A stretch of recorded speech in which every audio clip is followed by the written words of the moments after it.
It all started one late evening. The sky was already dark, the sun sinking behind distant hills, but my friends and I decided to push on. It was supposed to be a fun road trip, an escape from our mundane routines. Just a group of us. Me, Jeff, Emily, and Chris, heading out on a random adventure across the Midwest. We'd been driving for hours, and the familiar hum of the car's engine was lulling us into a sort of daze. We were taking the back roads, avoiding the interstate to see some of the less traveled parts of America. It was Chris' idea to avoid the crowded tourist spots. He loved the quiet. "You never know what you might find," he said with a grin. Honestly, I was feeling the thrill too. The open road and no plans. It was Jeff who noticed the strange turnoff. It was just a small sign, barely visible in the twilight, marking a detour into the woods. "What's the worst that could happen?" he said, half joking. None of us were against it. We were all looking for that next story to tell. We turned off, and immediately, it felt different. The air felt thicker. The roads were narrow, more like dirt paths than anything official. But we kept going, laughing, not thinking much about it. The further we drove, the quieter it got. No other cars. No signs of life. The trees closed in on both sides like a canopy, and the shadows seemed to stretch longer and longer as we moved. "Hey, did anyone notice how isolated this place feels?" Emily asked, her voice a little too tight. "I think we're good," Jeff said, but even he couldn't hide the unease that crept into his voice. I noticed it too, that eerie, heavy silence that settled over us like a blanket. We drove on. The only sound now was the tires crunching against gravel. But that's when it happened. Chris slammed on the brakes. We all jerked forward, the sudden motion throwing us off balance. "What the hell, man?" Jeff shouted, clearly startled. Chris' face was pale as he pointed out the windshield. I could see it too now. A figure, standing alone in the middle of the road. It was a man, or at least it looked like one. But there was something wrong with him. He was just standing there, still as stone, not moving an inch, his arms dangling by his sides. His clothes were ragged, covered in dirt, and he just stared. He didn't blink. "I'll just roll past him," Chris muttered, shifting into gear. "No," I shouted instinctively. I don't know why, but something in my gut told me we should turn around, leave now. But Chris wasn't listening. He slowly began to edge the car forward, inching closer to the figure. That's when it happened. The man moved, not like any person would. It was jerky, unnatural, like a broken puppet being dragged along. His head snapped toward us, and his eyes, wide, too wide, almost unnaturally so, locked onto ours. That's when I saw it. His mouth, stretched, far too wide, as if something inside of him was trying to tear its way out. "Go! Go!" I screamed. I could feel the panic building in my chest, the fear that twisted my insides. But Chris wasn't fast enough. The man reached out, his hand so long, his fingers impossibly thin, and scraped across the hood of the car with a noise like nails on a chalkboard. Chris floored the gas pedal. The tires screamed against the gravel as we shot past him, but not before I saw something that chilled me to the core. The man, he was smiling, a grin that wasn't human, and that smile stayed with me, even as we raced down the road, heartbeats pounding in our ears, each of us silent and wide-eyed, not daring to speak. The rest of the night would only get worse. We didn't say anything for a while, just kept driving. The silence was suffocating. I could feel my heart still racing, my mind replaying the image of that man with his impossible grin. None of us knew what to say, but I could tell everyone was thinking the same thing. What the hell was that? Chris finally broke the silence, his voice shaky. I swear, I saw something in his eyes, like he knew us, or he knew something about us. "No," Jeff said, his voice low. "That guy was insane. We're just freaked out because we've been on the road too long. Let's find somewhere to stay and we'll be fine." But it wasn't fine. I couldn't shake the feeling that something was wrong. The world outside the car felt off, too still. The trees were too dark, and the road stretched on like it had no end. We were in the middle of nowhere. No signs of life, no buildings, no lights in the distance. Just an endless expanse of woods and nothingness. "We should turn around," I said, my voice barely a whisper. I didn't even know if I was talking to them or just to myself. "This doesn't feel right. Let's go back the way we came." Chris shot me a look. "We're not turning around. We'll keep going. It's just a weird moment." But even he didn't sound convincing. His eyes kept flicking to the rearview mirror, like he was expecting something to appear out of the darkness. Minutes passed, maybe more. I don't know how long, but it felt like hours. The car headlights barely cut through the blackness ahead. Then, I saw it. A flicker of movement in the trees by the side of the road. "Did anyone else see that?" I asked, my voice tight with fear. "What?" Jeff said, his voice still tense but trying to sound dismissive. "You're imagining things." "No," I insisted. "There was something out there. Something moving." Chris slowed the car and we all looked out the windows. The forest seemed to close in around us, the shadows of the trees thick and suffocating. Then it happened again. The figure, fast, darting between the trees. Just a blur of motion, but it was there. And it was getting closer. "What the hell?" Emily breathed. Suddenly, I heard something else. Faint at first, but unmistakable. A tapping. It was coming from the back of the car. I froze. Everyone went still. "Is someone messing with us?" Jeff asked, but his voice was trembling now. The tapping continued, getting louder, more insistent. It was like someone was hitting the back window with their fists. Chris slammed on the brakes, and we all jerked forward again. The tapping stopped instantly. The car was now completely stopped in the middle of nowhere. The trees loomed over us like dark sentinels, and the air felt colder. Too cold. We were all shivering, even though the temperature hadn't dropped. "Okay, that's it," I said, my voice shaking. "We need to get out of here. Now." "Agreed," Emily said, her eyes wide with terror. Chris, though, didn't move. He was staring straight ahead, his eyes wide, his mouth slightly open. His hands gripped the steering wheel like it was the only thing keeping him from losing his mind. Then he whispered, "There's someone standing in front of the car." We all froze. Slowly, hesitantly, we looked forward. There, just outside the reach of the headlights, was another figure. A woman standing unnaturally still.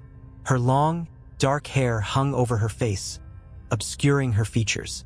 She was dressed in a dirty, torn dress that looked like it had been abandoned for years. We couldn't see her face, but somehow, I knew she was watching us, staring at us. "I can't," Chris's voice cracked. "I can't move the car." I don't know how long we sat there, staring at the woman in front of us, but it felt like an eternity.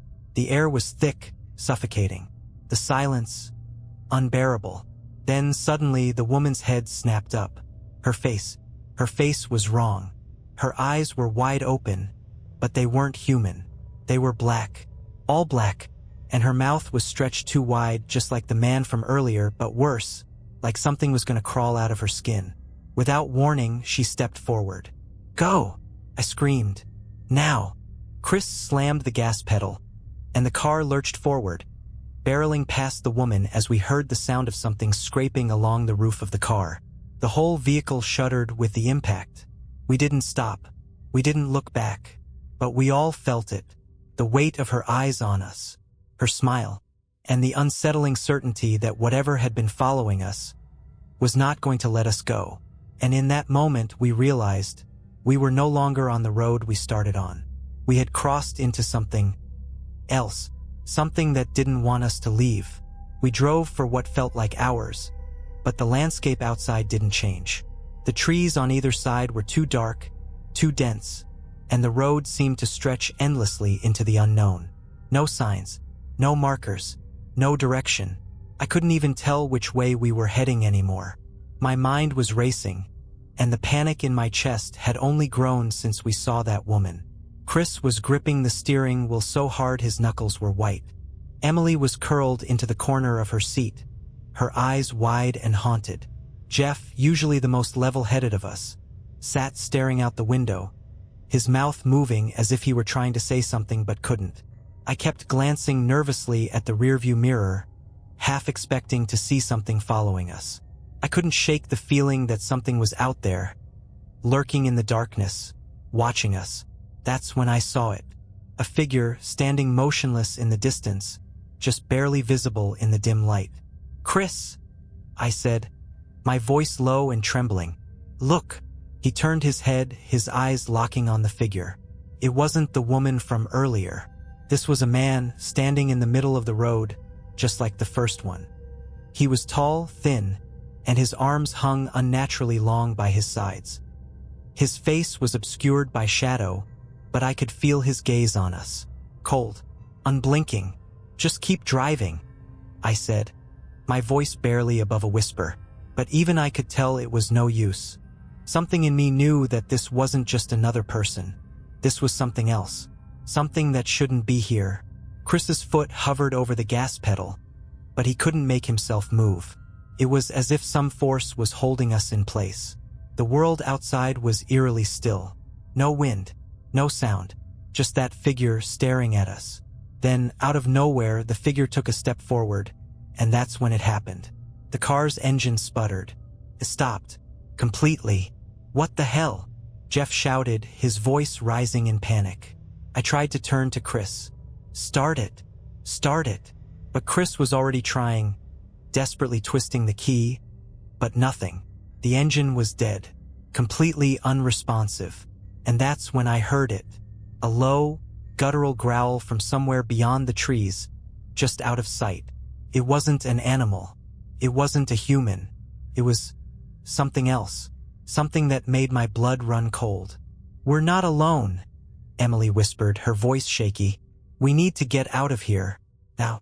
But we couldn't move. The car was stuck. And the figure in the road, it wasn't stopping. It was walking toward us now, slow but deliberate. Each step seemed to echo in the heavy silence around us. Panic hit me like a tidal wave. I grabbed the door handle, but it wouldn't budge. We were locked in, trapped. "Chris, unlock the door. We need to get out of here," I yelled. My voice panicked. Chris's face was pale, his hands shaking. "I can't. The doors are locked." I don't know why. The figure was closer now. I could see his face, or at least I thought I could. It was a blur of shadows, but I felt his eyes boring into mine. There was no expression, no emotion, just emptiness. He was coming closer and closer, his pace steady, relentless. The growl in the distance grew louder, closer, and whatever was out there, it was drawing nearer. "Emily, try the window," Jeff screamed, but it was too late. The figure reached the car. It was right in front of us now, its long, thin hands resting on the hood, the fingers curling slightly as if it were inspecting us. I could feel the weight of its presence pressing against the car, suffocating the air. And then, it smiled, but not like a human smile. No, this was worse. It was a grin, sharp and wide, like its face was stretching to fit it. And the sound that came next, I'll never forget it. It wasn't a laugh. It wasn't a sound of joy. It was a noise of pure, twisted malice. A screech, high-pitched and jagged, like something being ripped apart. Suddenly, the growl from the woods intensified, and I realized with a sickening feeling that whatever it wasn't alone. We all looked around, our eyes wide with terror, trying to make sense of what was happening. But all I could think was that we needed to get away. We needed to run. The air was thick now, suffocating. I could feel my chest tightening with every passing second. "Get out!" I screamed, pounding on the window, trying to break free. But there was no escape. And then the figure turned. It didn't walk away. It just vanished into thin air. Gone. As if it had never been there at all. I didn't know whether to breathe a sigh of relief or scream. But before we could even process what had just happened, the car jolted. The engine roared back to life on its own, as if something had just forced it to restart. The car lurched forward. "Go!" Jeff shouted, his voice filled with desperation. "Drive, Chris. Drive now." Chris didn't need to be told twice. He slammed his foot on the gas, and the car shot forward, swerving around the figure and down the road. But as we drove, I caught one last glimpse of something moving in the trees. It wasn't a person. It wasn't human. It was something far worse. We drove like we were being chased by the very darkness itself. The engine roared to life, but it didn't feel like our car anymore. It felt like it was being pulled forward, dragged by some unseen force. The road stretched ahead, but no matter how fast we went, the trees seemed to close in tighter, like they were swallowing us whole. I couldn't see a thing except for the flickering headlights and the shadows dancing in the periphery. Nobody spoke. Nobody dared. The silence in the car was oppressive, suffocating. I kept glancing at the rearview mirror, half expecting to see something. Someone behind us, following us. But there was nothing. Just the road, the trees, the endless night. And then it happened again. A sound soft at first, like the rustle of leaves. But then it grew louder, like something moving quickly through the brush. Someone or something was out there. I felt it. I could hear it. And this time it was close. So close. I turned my head, my heart pounding in my chest, and I saw it. A shape, dark and shifting, moving just beyond the edge of the trees, keeping pace with us. I couldn't make out details, but I knew. I knew it was there. "Chris," I whispered, my voice barely audible. "Do you see that?" Chris didn't answer. He didn't even look. He was too focused on the road, his hands gripped tightly to the wheel, his knuckles still white. But I could see the tension in his shoulders. He was feeling it too. And then, from the corner of my eye, I saw another figure.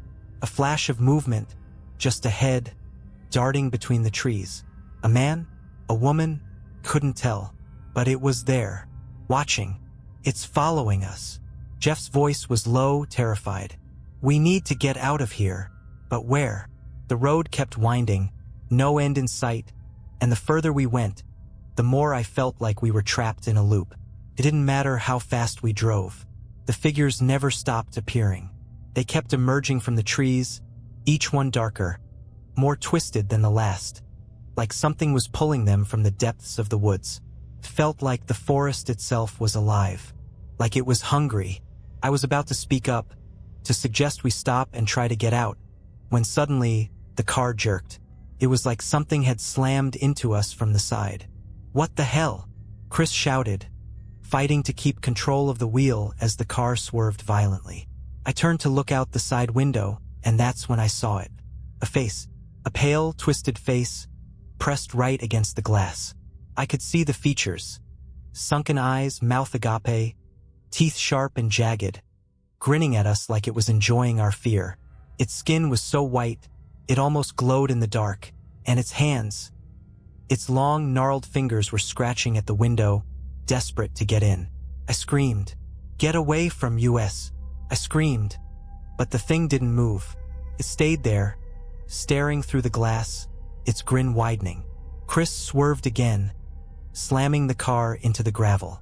We bounced across the road, the tires skidding and screeching. But the thing on the window, it was still there, still grinning. "Chris, we need to stop. We need to stop," Emily screamed, her voice hoarse with terror. But it was clear. We weren't in control anymore.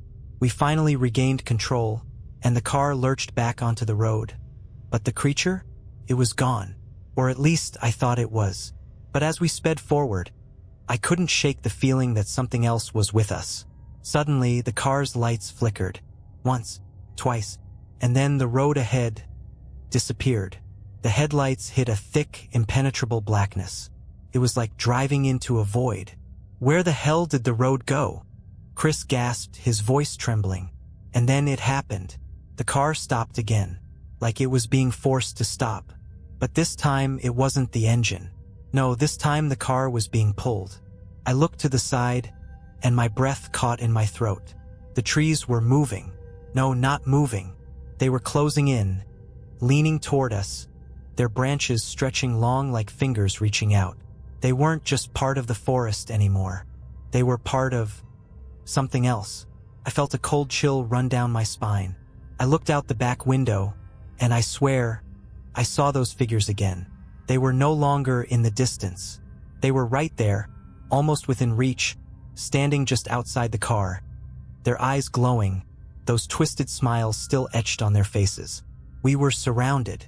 I grabbed at the door handle again. Desperation clawed at me. We need to get out now. This isn't normal. We can't just... But my words died in my throat. The trees. They were moving toward us, their branches now bending at impossible angles, like they were alive, like they were going to swallow us whole. And that's when I heard it. A voice. Low. Grating. Almost a whisper. It was coming from the darkness around us. Leave. Now. It wasn't human. It wasn't anything that belonged in this world. It was a sound I couldn't explain. A growl. A hiss. A voice that wasn't meant for human ears. And that's when I realized it. The road. It wasn't leading us out. It was pulling us deeper into whatever this place was. I could feel the walls closing in. I could hear the sound of something scraping across the car, trying to get inside. And then, everything went silent. For a moment, the world held its breath. And in that moment, I knew this wasn't just a road trip. We weren't just lost. We were never meant to leave. The silence was worse than the growls, worse than the tapping, worse than the figures that haunted the edges of our vision. It was a silence that pressed in on us, heavy and suffocating, as if the world itself had paused, waiting.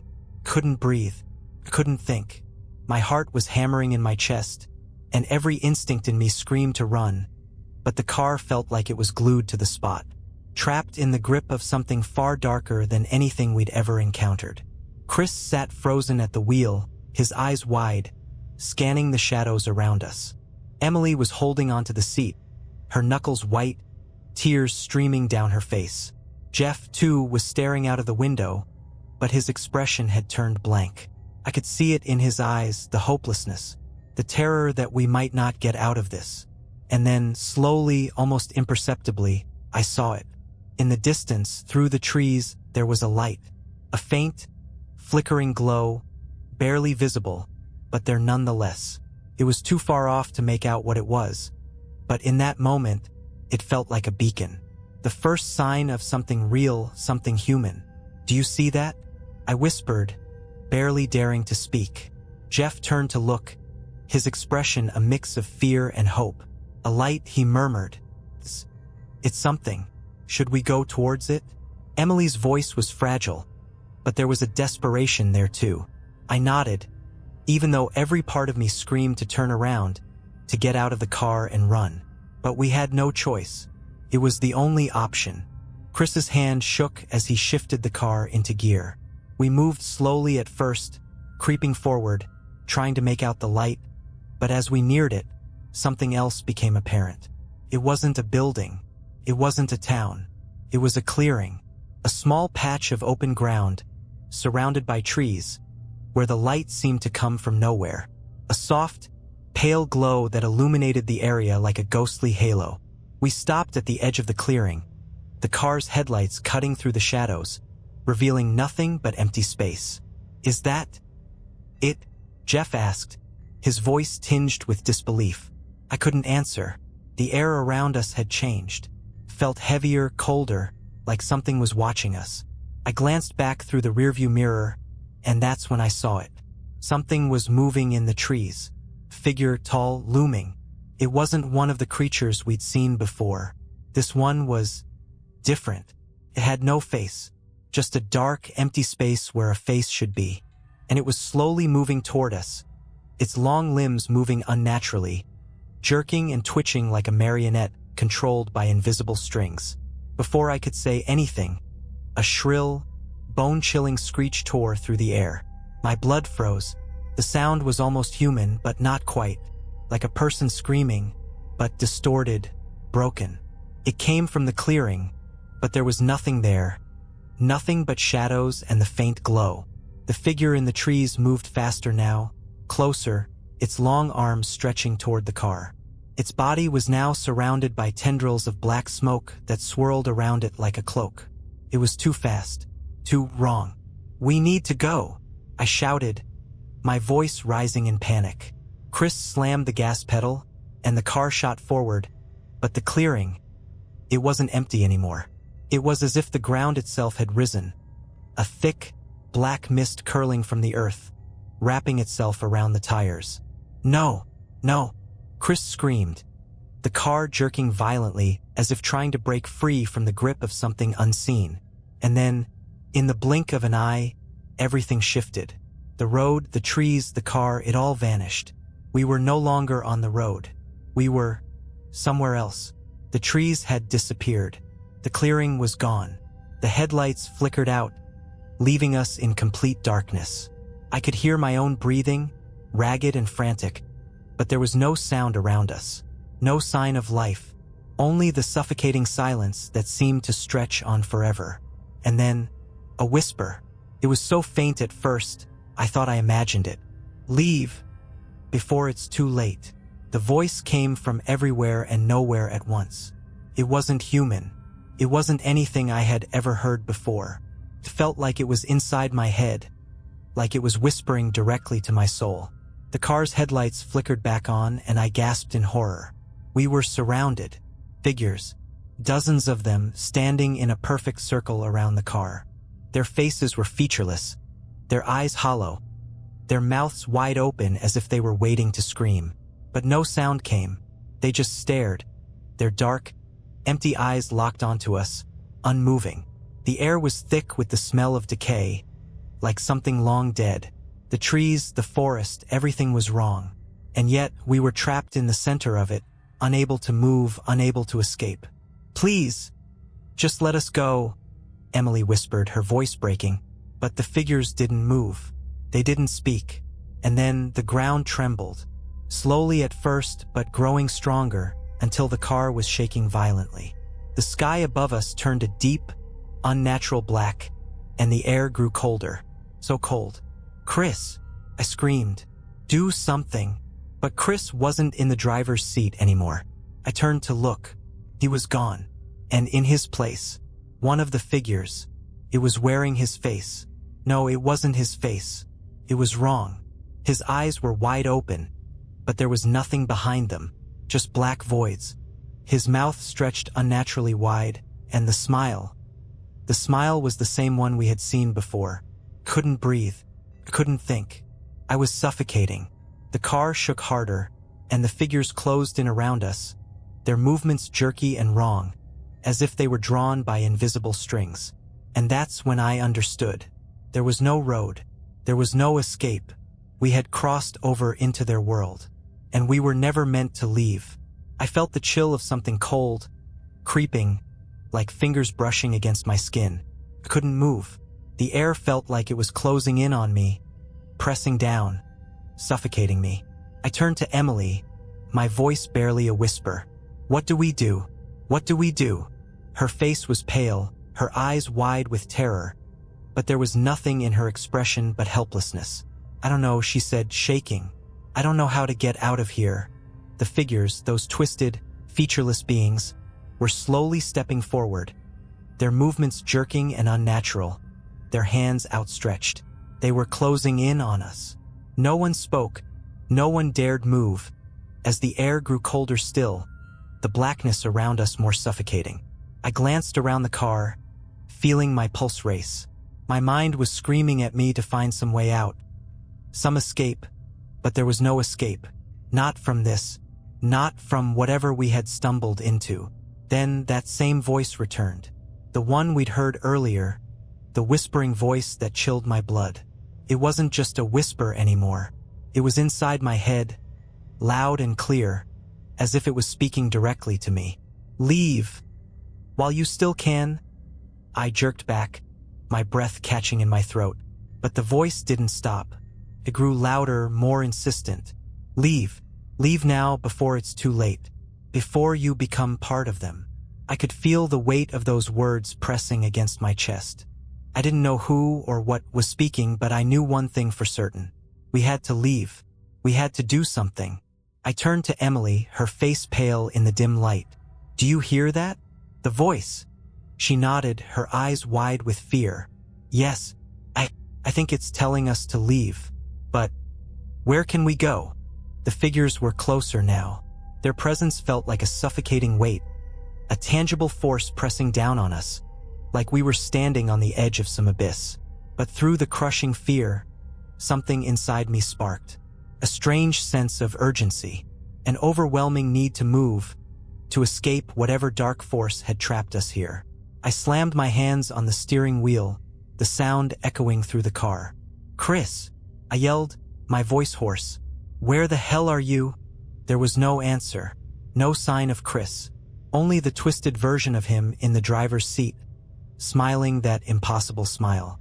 I knew we had to do something, but I didn't know what. The figures were just outside the windows now, their hands pressed to the glass. Their eyes, those empty black eyes, were staring at us with an unblinking intensity that made my skin crawl. I could feel their gaze, crawling under my skin, reaching into my soul. "Please," I whispered, my voice trembling. "Please let us go. Please." And then, suddenly, the car jerked. It was a violent lurch that knocked us all forward in our seats, and the air around us felt electric. A crackling, strange energy surged through the car, making my hair stand on end. The figures stopped moving. They froze in place, and for a moment the world seemed to pause. It was like time had stopped. But then, slowly, like the slow awakening of some ancient, forgotten thing, the car moved. The engine roared to life, and the headlights flickered on again, brighter than before, cutting through the suffocating darkness. But the figures didn't retreat. No, they didn't move at all. "Drive!" I screamed. "Now!" Chris, the thing that was pretending to be Chris, didn't hesitate. It wasn't Chris anymore, not really. It was something that had taken over, something that had replaced him. But it drove. The car shot forward, the wheels squealing on the gravel road as the headlights illuminated the night. The figures didn't follow us. They just stood there, staring, unmoving as we sped away. We didn't speak for a long time. We couldn't. We were all too shaken, too terrified to speak. The world outside the windows seemed to blur, and the car felt like it was tearing through a void. Not a road, but some kind of dark, unearthly space. Finally, after what felt like an eternity, the car slowed. The road had changed. The trees had parted, and we were driving on a different stretch now. A stretch of road that looked almost normal. Almost like we were back in the world we knew. But I knew. Deep down, I knew that we were not the same. The figures, the whispers, the darkness, it had marked us. It had left its mark, and we would never be free of it. Chris, the thing that was Chris, finally spoke. We need to keep going," he said, his voice hollow and empty, like someone reading a script. "There's no going back." The weight of those words sank into my chest, and I knew then, with an awful certainty, that the road we had been on, this road trip, wasn't just a trip anymore. We were never supposed to leave. We were never supposed to find the way out. We had crossed over, and there was no turning back. As we continued down that road, the air grew thicker. The sky darkened once again, the stars obscured by something unnatural, and in the distance, I could swear I saw more figures, more shadows, waiting for us. We were being hunted, but we couldn't stop. We had no choice but to keep going, and I knew deep down that we were never going to reach the end of the road. We continued to drive, but I had lost all sense of time.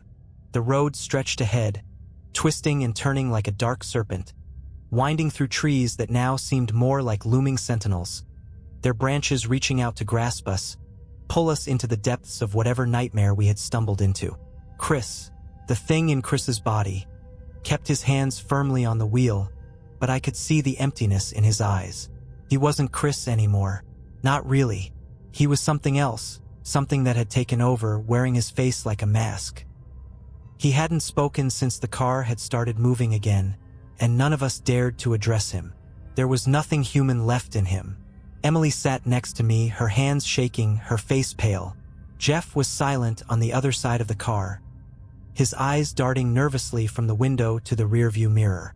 I could feel it, too, the weight of unseen eyes watching us, following us through the darkness. And the whispers were growing louder. The voice that had warned us earlier now echoed constantly in my mind, a low hum that I couldn't escape. Leave while you still can. But where could we go? The road had become an unending loop. There was no end in sight. The world outside the car seemed to stretch on forever, a twisted, empty expanse that no longer made any sense. We had crossed into some other realm, some dark place where the rules didn't apply. And as the whispers continued, another sound joined in, a soft, rhythmic tapping. It was coming from the back of the car. I turned, but saw nothing, just the empty road behind us, stretching into the inky blackness. "Did you hear that?" I whispered, my voice hoarse. My throat felt tight, like I couldn't get enough air. Emily nodded, her eyes wide with terror. "Yes, it's coming from behind us." "Don't look," Jeff muttered. But there was a tremor in his voice. "Don't look, just keep driving. Whatever you do, don't turn around." But I couldn't help it. My eyes were drawn to the rearview mirror, against my will. And that's when I saw it. A face. A pale, twisted face pressed against the back window. Its features warped, stretching in ways that shouldn't have been possible. Its eyes, if you could even call them eyes, were hollow, black pits, and its mouth was stretched wide in a grotesque, inhuman grin. I gasped, my heart pounding in my chest. "What the hell is that?" I screamed, but the face didn't move. It just stayed there, staring at us, that horrifying grin never fading. And the tapping continued, now louder, more frantic, like something was desperately trying to break into the car. Emily recoiled, her hands covering her face as if she could block out the nightmare before us. Jeff squeezed his eyes shut, whispering prayers under his breath. But I couldn't look away. I couldn't stop myself from staring at the thing outside the window, its face pressed against the glass like it was trying to get in. And then, as quickly as it had appeared, the face vanished, just disappeared, like it had never been there at all. But the tapping remained. It was no longer just from the back window. It was coming from all around us, from the car's roof, the sides, the floor. They were on us. I felt my breath catch in my throat, and I turned to Emily, panic rising in my chest. "We're trapped. We're trapped." She could barely look at me. She just shook her head, tears streaking down her face. We can't escape this. Whatever this is, it's too late." And that's when I saw it. In the distance, the figure standing alone in the middle of the road, just like before. But this time it wasn't just one. There were dozens of them, lining the road. Their faces were the same, dark, hollow, their eyes empty, their mouths wide open in silent screams. They didn't move, not at first. They just stood there, waiting, watching us approach. I felt my stomach churn with dread. The road had narrowed, and the figures were now blocking our path. They weren't going to let us pass. Chris, or whatever he was now, didn't slow down. He kept driving straight into them, as if he didn't see them at all. But I could feel the tension rising in the air, the oppressive weight of the darkness, the feeling that whatever had taken Chris was now driving us toward something inevitable. We were getting closer. I reached out to grab Emily's hand, trying to reassure myself that we weren't alone. "We need to stop. We can't keep going like this." But she didn't respond. She was staring out the window, her eyes wide with terror. And then, just before we collided with the figures ahead, they disappeared. Like smoke, they vanished into the air, leaving only the empty road in front of us. But there was something else, something worse, a sound, a low, growling hum that filled the car and rattled my bones. It wasn't coming from outside. It wasn't coming from the figures. It was coming from within the car. Something was inside with us. It was then I realized. We weren't being hunted by the figures. We had become the prey. A shadow moved across the dashboard, darkening the interior of the car. A dark mass, swirling, shapeless, but tangible. It was like it was watching us, pressing against us, waiting. And I knew. We had crossed too far. We had gone too deep into this nightmare. There was no way out. The road had no end. The figures were waiting for us to break, to let go. And then, they would take us. We were already lost. And whatever was out there, whatever dark force had claimed us, it was just getting started. I turned to the others, my voice trembling. Whatever happens, don't look back. But I knew. Deep down, we had already passed the point of no return. There was no going back now. There was only the road, and the darkness waiting ahead. The hum inside the car grew louder, vibrating through the seats and my bones. It wasn't a sound. Not exactly. It felt more like a pressure, a weight pushing down on us from all sides, like something was suffocating the air around us. The darkness inside the car had deepened, and I could barely see Emily and Jeff's faces in the dim light, just their silhouettes, frozen in terror.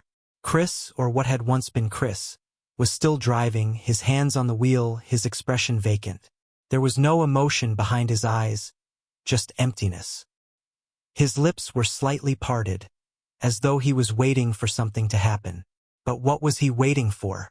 I was too terrified to look away, too gripped by the realization that whatever had happened to Chris, whatever force had taken over him, was taking its time. It was savoring us. It was making us wait, making us stew in the terror before it finally tore us apart. I reached for Emily's hand again, my grip tight as I tried to anchor myself, trying to reassure her that we weren't completely alone. But even the touch of her trembling fingers only deepened the dread. The tapping had stopped. For a moment, everything was still. But it wasn't a calm stillness. It was a dead, suffocating stillness, as if the air itself was holding its breath, waiting. Then, without warning, the headlights flickered, twice, and then the car screeched to a halt. I had no idea why. I couldn't understand what had just happened. The road, smooth, empty, had suddenly turned to nothing. It was as if the earth itself had fallen away, and we were suspended in midair. The wheels stopped turning. The car was no longer moving, but it was still on the road, still in the world. The darkness outside the car deepened, the shadows closing in like a curtain. The trees that had once surrounded us, those twisted, gnarled shapes, were gone. In their place, nothing, a void, just endless blackness, stretching in every direction. We were no longer in the world we had known. We had crossed into something other, something that shouldn't exist. I could feel it now, pressing against the car, pressing against my chest. Couldn't breathe. Couldn't think. "Chris," I whispered, my voice barely audible. "What's happening? What is this?" There was no response from him. The figure in the driver's seat didn't even acknowledge me. He just stared ahead, his eyes empty, his face blank. I turned to Emily. "We have to get out. We need to leave now." She didn't say anything, but I could see it in her eyes. The realization had set in. This wasn't just some twisted detour. This was a trap. We weren't supposed to be here. We were never supposed to leave. The air outside grew colder, and I could feel the weight of something pressing down on the car. The whispers started again, faint at first, then louder, louder and louder, until they filled every corner of my mind. "You shouldn't have come." The voice was soft, but it wasn't just one voice. It was a chorus, 1,000 whispers that seemed to be coming from every direction, from inside the car, from the trees, from the empty space around us. "You can't leave." The voice was now inside my head, no longer just a whisper, but a command, a warning. It wasn't just telling me what I couldn't do. It was telling me what was going to happen. Emily's breath was ragged. "Please, make it stop." But the voice didn't stop. It only grew louder. "The road is yours now." The words hit me like a punch in the stomach. My mind screamed for escape, but my body wouldn't move. The doors wouldn't open. The windows wouldn't budge. And then, through the blackness, I saw it. A shape towering over us in the distance. A figure. At first, it was indistinct, just a shadow in the void. But as it came closer, the shape solidified. It was huge. It was like nothing I had ever seen before. A massive, hulking presence, towering above us. Its body was long and twisted, like a sickening hybrid of human and beast. Its limbs were bent in unnatural angles, but they moved with a purpose, dragging its form forward with terrifying speed. Couldn't breathe, couldn't scream. The thing was coming closer, and we were trapped. We couldn't move. We couldn't run. Then the voice again, deep and resonating. You are part of this now. You belong to the road. The figure loomed closer. I saw its face, and it was worse than anything I could have imagined. Its face wasn't a face at all. It was an empty void, like a gaping black hole, sucking in all light, all hope. And from that emptiness, eyes appeared, countless eyes, hundreds of them, filling the void, staring at us, piercing us, burning us with their gaze. I felt a wave of vertigo, like the world was spinning, and I wasn't sure where I was anymore. The air grew heavy, thicker than before. It was suffocating. I felt the cold seeping into my skin, into my bones. And then I heard it, a sound I'll never forget. The scream. It wasn't from Emily. It wasn't from Jeff. It was coming from inside the car. It was Chris. Or rather, the thing in Chris's body. The scream was long, shrill, and full of agony, like the sound of something being torn apart.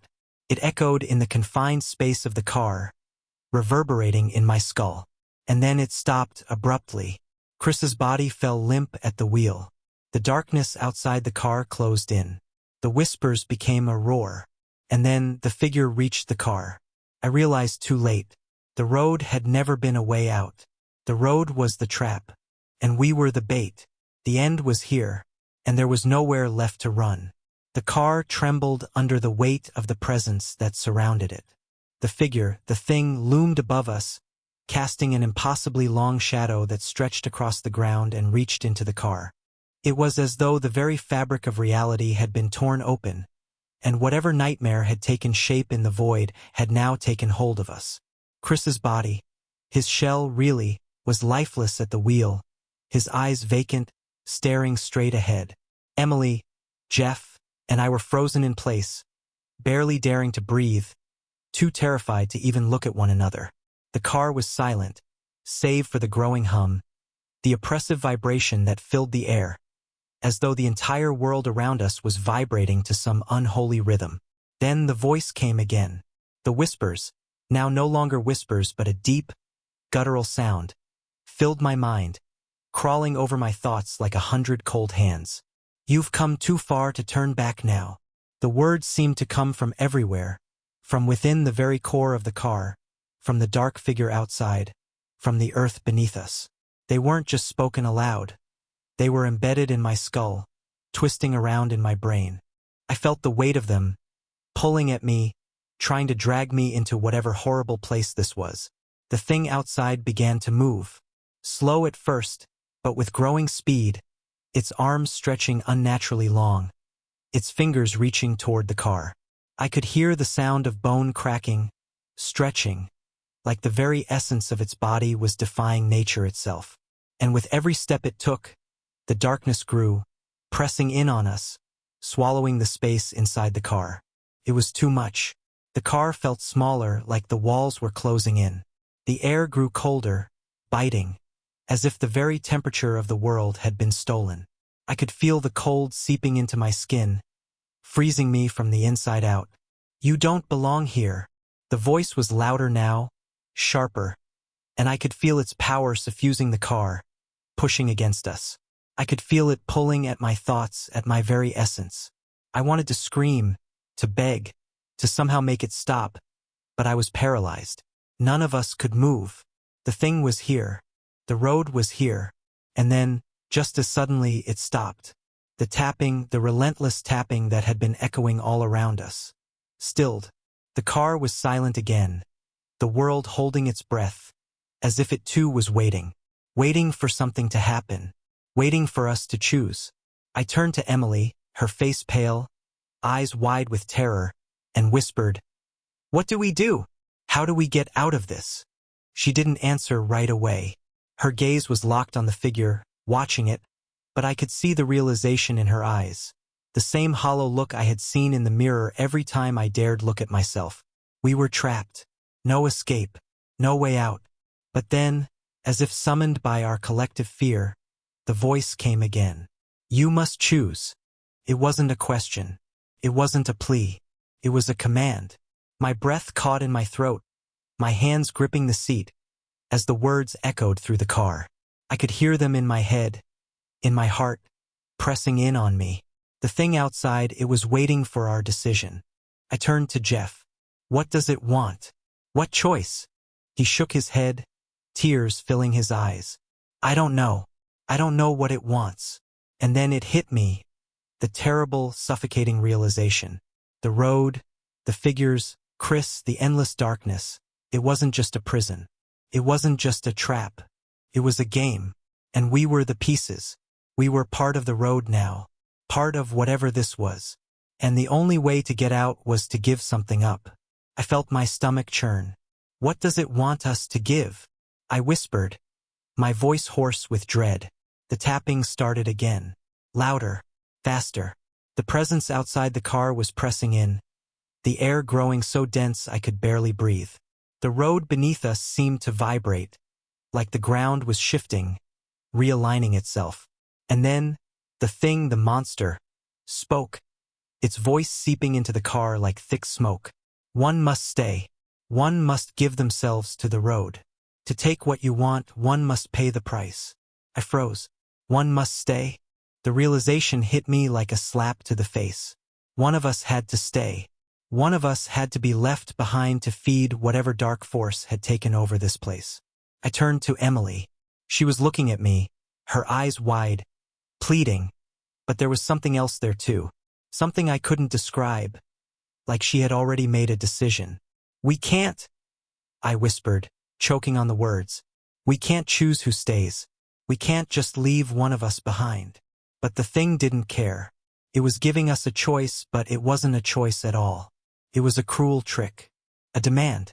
The car lurched forward. A sudden jolt that slammed me back against my seat. I looked outside, the road was gone. There was nothing but an endless abyss in every direction. The figure was moving toward the car again, its massive form growing closer. Its eyes, those countless eyes, were fixed on us. It was waiting for us to decide. Emily's hand reached out toward mine. I can't be the one who stays. Her voice trembled, and I could hear the raw fear, the helplessness in her words. But the truth was there, hanging in the air like an unspoken command. One of us had to stay, and the thing outside would take whoever we chose. It was no longer a matter of what we wanted. It was a matter of survival. And deep down, I knew one of us wasn't going to make it out of here. The choice was made. The road would claim its prize. The silence that filled the car was suffocating. My heart thudded in my chest, too loud, too fast. I felt the weight of the decision pressing down on me, heavier than the dark, thick air outside the car. The road had become something else, something I couldn't understand, something that couldn't be escaped. The figure outside was closer now, its towering presence filling the world with its dark, suffocating power. Its eyes were still there, watching, endless, the void within them sucking everything around it. I turned to Emily and Jeff, our faces all pale, eyes wide, filled with the same dread. The voice that had haunted us now echoed louder in my head. One must stay. One must give themselves to the road. There was no avoiding it. The road wouldn't let us go. Whatever this thing was, it had already decided. The game was over. It was our turn to pay the price. My body trembled as the horrible truth sank in. One of us had to stay behind. Jeff's voice broke through the stillness, raw and desperate. No, no one is staying behind. We can't let it have anyone else. But the reality was clear. The thing outside was not going to leave us alone until it got what it wanted. Until it took one of us. Emily started, her voice shaking, but she stopped herself. I could see the tears pooling in her eyes, her breath coming in shallow gasps. I can't be the one to stay, she whispered, her hands trembling as she gripped the seat. And in that moment I knew. It had to be me. I'll stay, I said. My voice barely a whisper, but it was firm. It was the only choice I had left. The only way to end it. The only way for them to get away. No, Jeff breathed, his face going white. No, you can't. But I was already unbuckling my seatbelt, already standing up. The thing outside, the horrible, twisted figure, was waiting. I could feel it. It was calling to me, pulling me into the dark, into the endless nothingness that had swallowed the road. It wasn't my choice anymore. It was the road's choice. "I'm sorry," I whispered, looking at them. My eyes filled with an emotion I could barely comprehend. "I'm sorry, but it's the only way. You have to leave. You have to go." I could see their faces. Emily's, Jeff's, frozen in shock, in disbelief. But they didn't argue. They didn't fight me. It was already decided. The thing outside had already claimed its prize. I opened the door. The cold air rushed in, biting at my skin, but I didn't feel it. I was numb. Numb to the world, to the horror that had been unfolding before us. The thing was waiting for me, its long, twisted arms outstretched, its black eyes fixed on mine, its mouth widening in an impossible grin. I could hear the sound of its bones cracking and shifting as it moved closer. It was real. It was here. And I knew.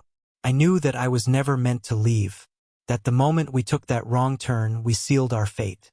We were never supposed to make it out. I took one last look at Emily and Jeff, their faces a blur of fear and sadness, and then I stepped out of the car. The door slammed shut behind me, but I didn't hear it. I was already gone. The darkness swallowed me whole, consumed everything, my mind, my body, my soul. I didn't feel the cold anymore. I didn't feel anything. I just existed in the void. The figure was gone. The road was gone. Everything was gone. And then I heard it, the whisper again. One must stay. I didn't fight it. I didn't have the strength anymore. The thing had taken me, but there was something else. I had become part of it. The road, the darkness, the void. I wasn't alone. The last thing I remembered before the endless black took over was a fading voice. A voice that wasn't mine. It was them. "We're sorry. We'll never forget you." And then, there was only the road. Endless. Unyielding. And it would never let go. The end had come. And we had crossed it. Forever.